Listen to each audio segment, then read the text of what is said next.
one of the things that we're excited about with ReCAST is we have the opportunity to support the community and those organizations that are committed to the community, right? They're doing phenomenal work. Yes. And I'm just excited that we have an opportunity to speak today with the gentleman who's really been putting in the work, as they say, putting in the work. Want to make sure more people know what's available here in Flint, Genesee County, right? Yes, so much available. We just don't know about it. It's amazing, right? Like you went to school. What high school did you go to? So I graduated from Mott Middle College. Okay. A long All right. time ago. Absolutely. Oh, that's where all the smart kids went. Uh-oh. Thank you. Yep. So if you guys recognize that voice, we're here with Mr. Charles Winfrey of McCree Theatre. Thank you for joining us here today, sir. Oh, my pleasure. Absolutely. And so what we want to do is actually highlight some of the ReCAST mini grant recipients for 2024. McCree Theatre was one of those recipients, and they have been doing, like I said, incredible work Yes. for decades. I know that your first production was, 20 years ago? Mm-hmm. And I believe it was the Christmas at the Crossroads production. Correct. And we're excited. So if you guys don't know, we're going to give you some information about where to find it's the new McCree. Yeah. And McCree Theatre actually has two epochs. The first was from 1970 until 1989. Oh. And then again from 2004 up until now. Okay. Oh, wow. Wow. I was not Right. aware of that. The rebirth. Right. Yeah. Reborn in 2004. Awesome. You can't keep a good thing down. Can't keep a good thing down. The 70s, that was I know you don't know anything about that, Alexis, you know. That was a good decade. Yes, it was. So I'm excited because I know with the work that we do with ReCAST, we're looking at supporting and making sure that we have all the tools to equip our young people and families Yes. to just live a healthier life, to do that with good wellness, which includes your mental space. And I can't say I'm a thespian, but I love the arts, right? Mm-hmm. I love to sing. I love to act. I've been in some plays and some productions in the past. What's funny is, YouTube wasn't around when I was a teenager, but me and my cousins used to get together with a camcorder, and we used to actually make productions. Okay. And I wish YouTube was around at that time because we probably, we'd probably be doing it. There's no time like the present. I You bet can you still did some do incredible stuff, too. it. We have to get him to do it again. Yeah. Hey, yeah, absolutely. I'm definitely open to it. Well, I'm recruiting hard. You recruiting hard? Yeah. Okay. So for those of you out there, you're creative, or some of the parents out there, you have some children with a lot of energy. I'm excited because I know that Mr. Winfrey has a program that will help your children with discipline. Right? Mm-hmm. They'll have a space where the parents, you can get a break, and you know that they're in a nice, safe environment where they're being encouraged and built up. And they focus on the areas of competence, which is very, very important, character, connections, confidence, and contribution. And so, Mr. Winfrey, I'm just going to ask you, are you to tell the audience a little bit about yourself and what you want everybody to know about the new McCree Theatre? Well, I've been involved with McCree Theatre for 30 years. Sort of fell into it by happenstance, looking for a job, actually. I had a Black history background. My undergrad degree was in Black Studies, or they call it Africana Studies now at U of M Flint. And I was actually the second person at U of M Flint to obtain that degree. Wow. So I was hired by McCree Theatre to teach Black history back in 1976. Theater was about 6 years old at the time, and we were basically a comprehensive, multidisciplinary arts center. We not only did the performing arts, but we also had a visual arts program, photography and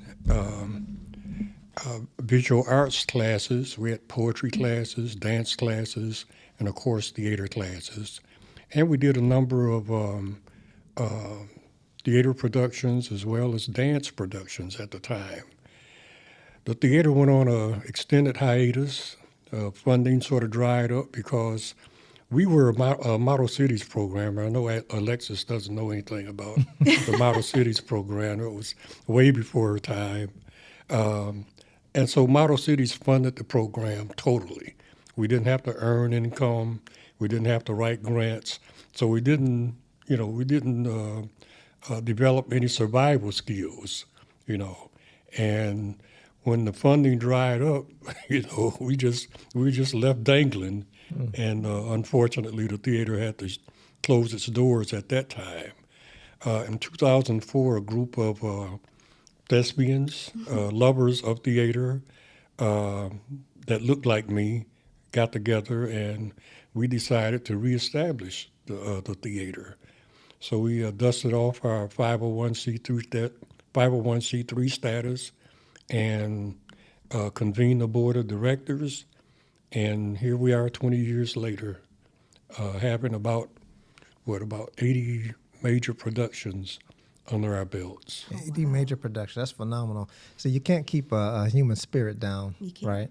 And I know that that's incredible to do for self and to say, this is important enough work to figure it out, right? Yeah. So no better person to really share that story of overcoming challenges and really having a vision and just putting your hand to the plow, as they would say. Yeah, and the one thing about the arts and our community is that the arts convey so many life skills. I mean, the self-confidence, the self-discipline. As an example, this past summer we did a production of the Lion King Jr. with about 48 kids. No, that's like herding cats. Yeah. 48 children. 5 to 18 years of age. Wow. And we had a role for all of them. I mean, whether they were just grass, on the savannah or buffalo, they all had a part. And it was amazing. And they came out of there, with their heads high and their chests poked out, just amazed at what they were capable of doing. And the discipline and confidence and stage presence that they conveyed was just outstanding. And they got standing ovations for all 3 of their performances.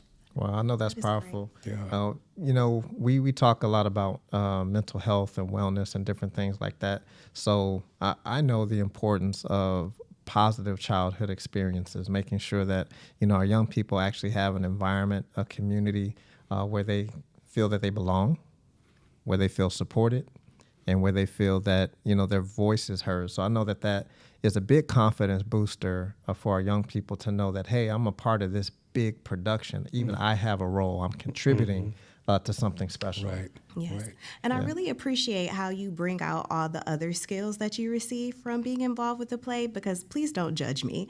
But for a very long time, whenever I thought of anything that was like art related or creative, I'm like, well, that's just for fun. That's just a waste of time.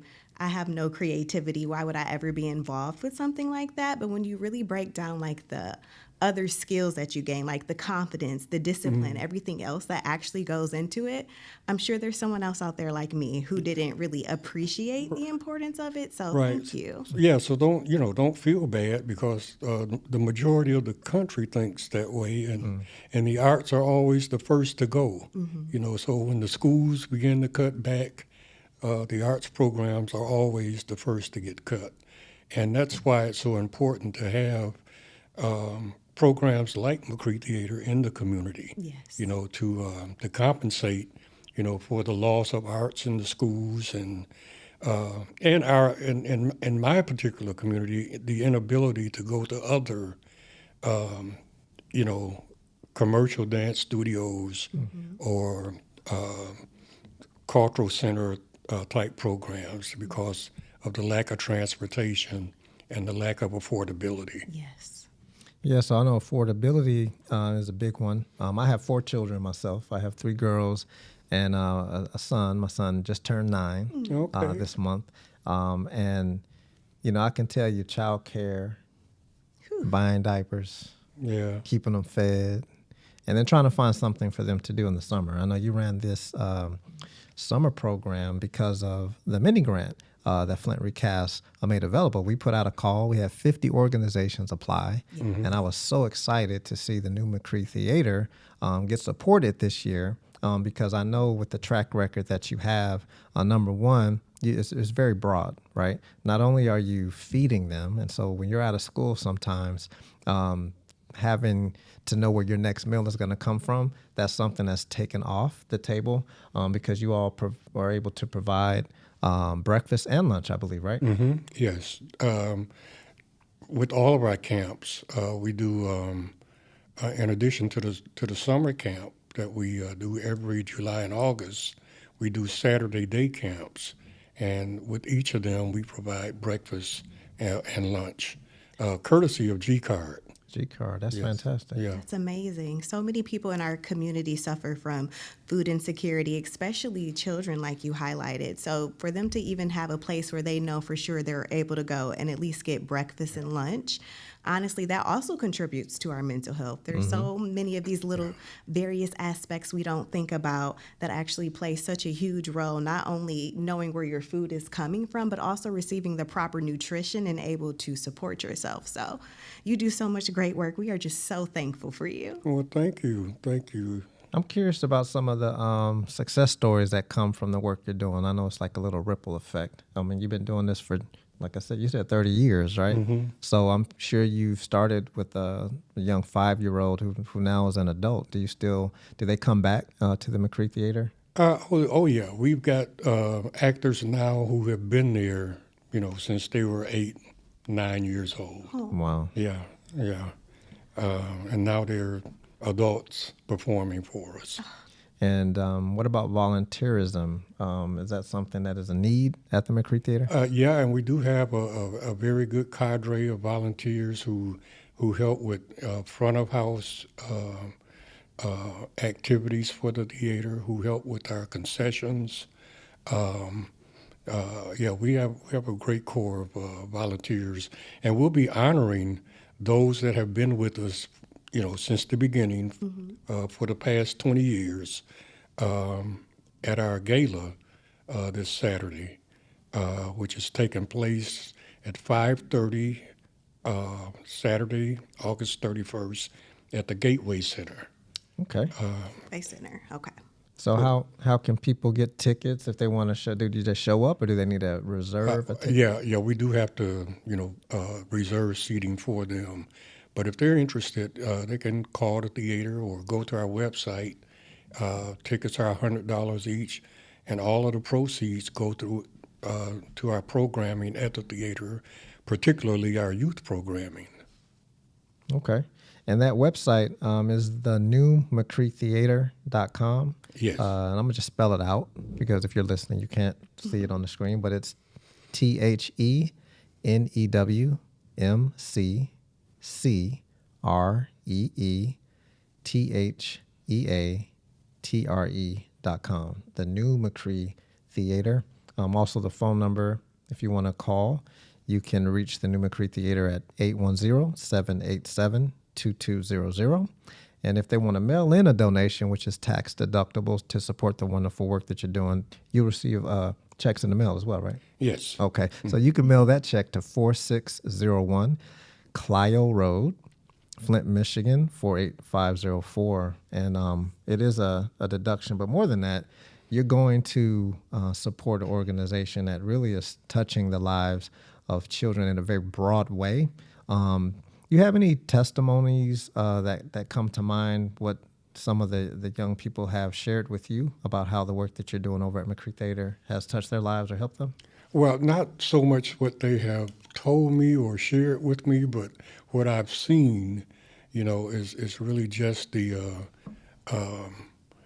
transformation that some of these young people go through, from the beginning to the end of our camps, and it's, it's incredible to see their development, both artistically and in terms of their own personal development.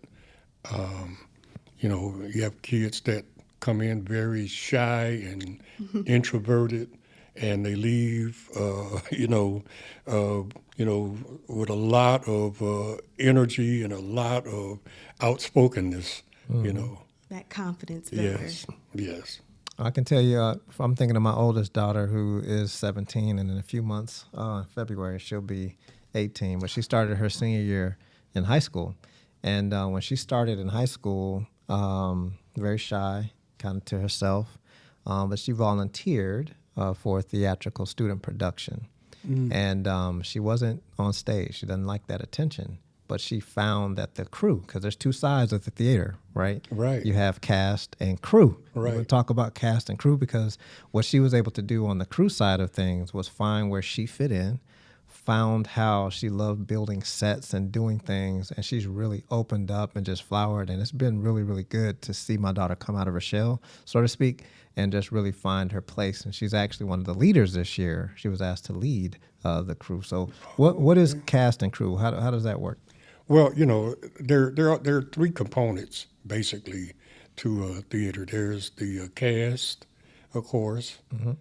I should say it's more. It's probably four components. The cast. There's the crew, like you said, it works backstage and in the booth doing lights and sound. There's of course the production staff.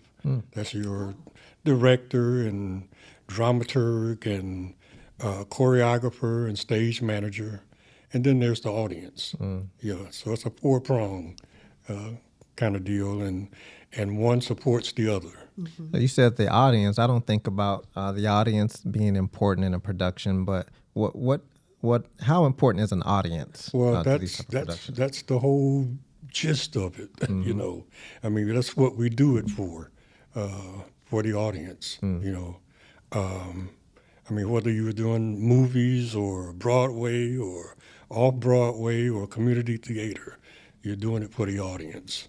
Okay. I know I asked you earlier about supporting the McCree Theatre, and one of the things that you say that you really need more of, as well as donations, is also to show up and be in the audience. So how does someone attend one of these wonderful productions? Just take a chance and come on out, and I guarantee you will be pleased, and you will be coming back for more. I can attest to that. I can't remember when it was, but I remember going to see Motown.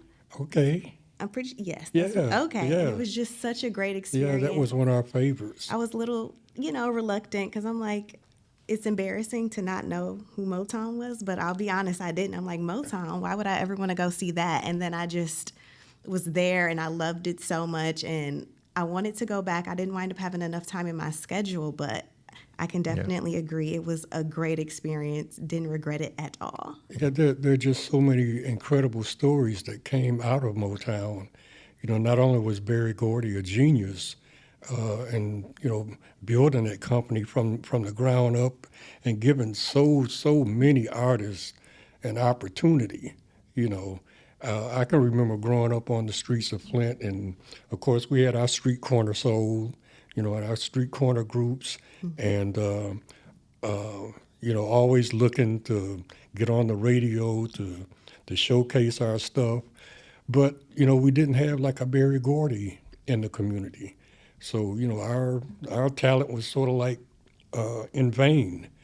We couldn't go anywhere with it.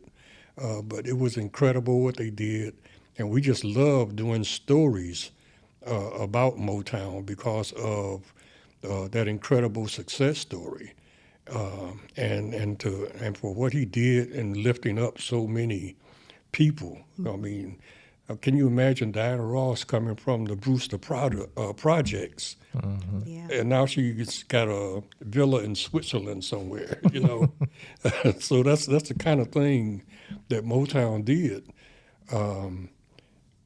Our next production actually is about Motown with Mary Wells, and I don't know if you know who Mary Wells is, Alexis. She did a song called "My Guy." Oh yes. And what's easy for two, and what two can easily do is so hard for one. Okay. You had me with my guy. Well, I know that one of the goals with ReCAST that when you applied to the mini grant program, you said that you were going to make an impact in the area of our first goal, which is evidence and community-based youth engagement programs. And it sounds like you absolutely have done that. You continue to do that. Yes. And we want to continue to support the work that you're doing around evidence-based community and youth engagement because it's so important to have that engagement for our young people. Because I actually I didn't have a corner group, but I had a group in high school that we used to sing and we used to do some things. And it's just about the platform, right? Because you can have the best thing in the world, but if people don't know and they don't know about you, they don't get an opportunity to see your gift at work. It's not in vain, right? Because look where it led you now. Yes. But we want more people to know that when we have a platform, we can shine a light on talented people, young people who just need an opportunity and a platform and just a little cheer and hey, that was great. That could change an entire life. And I'm really excited that we were able to support in some small way because you guys are doing the heavy lifting. But we just thank you so very much. Anything else you want to share before we sign off? Well, I hope that we can get more people to attend our gala this Saturday. It's called a theater, and we'll sell you a ticket, and be looking out for our upcoming production, The Soul of Mary Wells, which opens October 26th. Yay. I'm sorry, September. Oh, sooner. September 26th, September 19th, and runs through October 12th. Okay. So sorry about fumbling on the dates. Well, I know it's on the website. You guys continue to do production after production after production, and have those long days. Hey, and it's been fun being here. Yeah, absolutely. Well, continue the labor of love that you're doing, and we're just excited to support, like I said, your organization with the community engagement and all the important work that you're doing. So thank you very much for stopping by for our podcast here. Talk About It Tuesdays on Facebook. Thank you so much, Mr. Wood. All right, well, thank you. Absolutely. Thank you. See you guys next All time. right, see ya.